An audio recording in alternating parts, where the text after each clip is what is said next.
شاہراہ کاراکرم قومی شاہراہ 35 یا مختصر N35 پاکستان کو چین سے ملانے کا زمینی ذریعہ ہے۔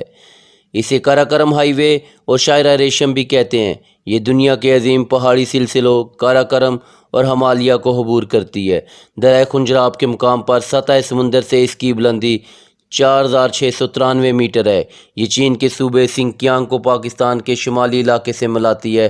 یہ دنیا کی بلند ترین بین الاقوامی شاہراہ ہے۔ آپ دیکھ رہے ہیں ہسٹری ود اظہر اسلم۔ جن ویورز نے ابھی تک ہمارے چینل کو سبسکرائب نہیں کیا، چینل سبسکرائب کریں، بیل آئیکن کو پریس کریں تاکہ نئے آنے والی ویڈیوز آپ کو بآسانی مل سکے۔ شاہراہ کاراکرم کی تعمیر کا آغاز 1966 میں ہوا اور تکمیل 1978 میں ہوئی۔ شاہراہ کاراکرم کی کل لمبائی 1300 کلومیٹر ہے، جس کا 887 کلومیٹر حصہ پاکستان میں اور 413 کلومیٹر چین میں ہے۔ یہ شاہراہ پاکستان میں حسن ابدال سے شروع ہوتی ہے اور ہری پور، ہزارہ، ایبٹ آباد، مانسہرہ، بشام، داسو، چلاس، جگوٹ، گلگت، ہنزا نگر، سست اور خنجراب پاس سے ہوتی ہوئی چائنا میں کاشغر کے مقام تک جاتی ہے۔ اس سڑک کی تعمیر نے دنیا کو حیران کر دیا، کیونکہ ایک عرصے تک دنیا کی بڑی بڑی کمپنیاں یہ کام کرنے سے عاجز رہی۔ ایک یورپ کی مشہور کمپنی نے تو فضائی سروے کے بعد اس کی تعمیر کو ناممکن قرار دیا۔ موسمی شدت، شدید برف باری اور لینڈ سلائڈنگ جیسے خطرات کے باوجود اس سڑک کا بنایا جانا بہرحال ایک عجوبہ ہے، جسے پاکستانی اور چین نے مل کر ممکن بنایا۔ ایک سروے کے مطابق اس کی تعمیر میں 810 پاکستانی اور 82 چینی اپنی جان سے ہاتھ دھو بیٹھے۔ شاہراہ کاراکرم کے سخت اور پتھریلے سینے کو چیرنے کے لیے 8000 ٹن ڈائنامائٹ استعمال کیا گیا اور اس کی تکمیل تک 30 ملین کیوسک میٹر سنگلاق پہاڑوں کو کاٹا گیا۔ یہ شاہراہ کیا ہے؟ بس عجوبہ ہی عجوبہ، کہیں دلکش تو کہیں پراسرار، کہیں پرسکون تو کہیں بل کھاتی، شور مچاتی، کہیں سوال کرتی تو کہیں جواب دیتی۔ کہ ہرے بھرے نظارے، ایک بارونق وادیاں تھاکوٹ تک آپ کا ساتھ دیتی ہیں۔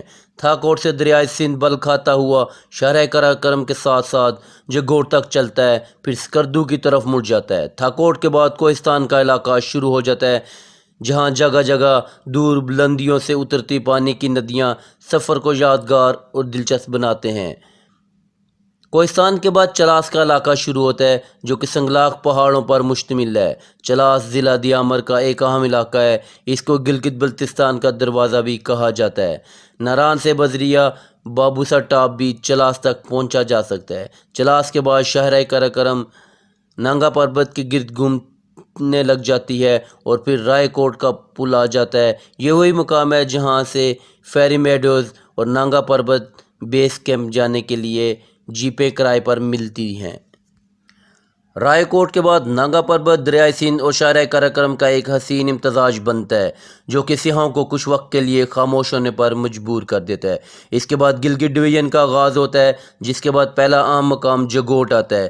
جگوٹ سے استور، دیوسائی اور سکردو بلتستان کا راستہ جاتا ہے۔ جگوٹ کے نمایاں ہونے میں ایک اور بات یہ بھی ہے کہ یہاں پر دنیا کی 3 عظیم ترین پہاڑی سلسلے کوہ ہمالیہ، کوہ ہندوکش اور کاراکرم اکٹھے ہوتے ہیں، اور دنیا میں ایسی کوئی جگہ نہیں جہاں 3 بڑے سلسلے اکٹھے ہوں۔ جگوٹ کے بعد شمالی علاقہ جات کے صدر مقام گلگت شہر کا آغاز ہوتا ہے، جو تجارتی، سیاحی اور معاشرتی خصوصیات کی باعث نمایاں حیثیت رکھتا ہے۔ نلتر، اشکومن، غدر اور شندور وغیرہ بذریعہ جیپ یہیں سے جایا جاتا ہے۔ گلگت سے آگے نگر کا علاقہ شروع ہوتا ہے، جس کی پہچان راکا پوشی چوٹی ہے۔ آپ کو خوبصورت اور دیو ہیکل چوٹیوں کا نظارہ شاہراہ کاراکرم پر جگہ جگہ دیکھنے کو ملے گا۔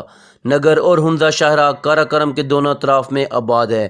یہاں پر آ کر شاہراہ کاراکرم کا حسن اپنے پورے جوبن پر ہوتا ہے۔ پاسوکون اس بات کی بہترین مثال ہیں۔ ہنزا نگر کا علاقہ نہایت ہی خوبصورتی کا حامل ہے۔ بلند چوٹیاں، گلیشیئرز، آبشاریں اور دریا اس علاقے کا خاصہ ہے۔ اس علاقے کی راکا پوشی، التر، بطورہ، کیانگ، کش، دستگیل، سر اور پسو نمایاں پہاڑ ہیں۔ عطا آباد کے نام سے 21 کلومیٹر لمبائی رکھنے والی ایک مصنوعی لیکن انتہائی دلکش جھیل بھی، جو کہ پہاڑوں کے گرجنے سے وجود میں آئی، سست کے بعد شاہراہ قراقرم کا پاکستان میں آخری مقام خنجراب پاس آتا ہے۔ سست سے خنجراب تک کا علاقہ آباد ہے، دشوار پہاڑوں اور مسلسل چڑھائی پر مشتمل ہے۔ خنجراب پاس پر شاہراہ قراقرم کی اونچائی 4693 میٹر ہے۔ اسی بنا پر اس کو دنیا کی بلند ترین شاہراہ کہا جاتا ہے۔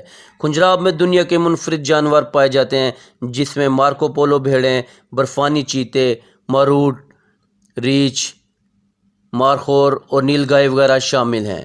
اسی بنا پر خنجراب کو نیشنل پارک کا درجہ مل گیا ہے۔ اس سڑک پر آپ کو سرسبز پہاڑوں کے ساتھ ساتھ پتھریلے اور بنجر پہاڑی سلسلے اور دیوقامت برفانی چوٹیوں، دریاؤں کی بہتات، آبشاریں، چراگاہیں، گلیشیئر سمیت ہر طرح کے جغرافیائی نظارے دیکھنے کو ملتے ہیں، جو نہ صرف آپ کا سفر خوبصورت بناتے ہیں بلکہ آپ کے دل و دماغ پر گہرا اثر چھوڑتے ہیں۔ شاہراہ قراقرم محض ایک سڑک نہیں بلکہ یہ دنیا کا 8واں عجوبہ ہے۔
آج کی آپ کو ہماری ویڈیو کیسی لگی، اس کا فیڈ بیک کومنٹس میں ضرور دیجیے گا۔ مزید ویڈیوز اور اپڈیٹس کے لیے ہمارے چینل کو سبسکرائب کریں۔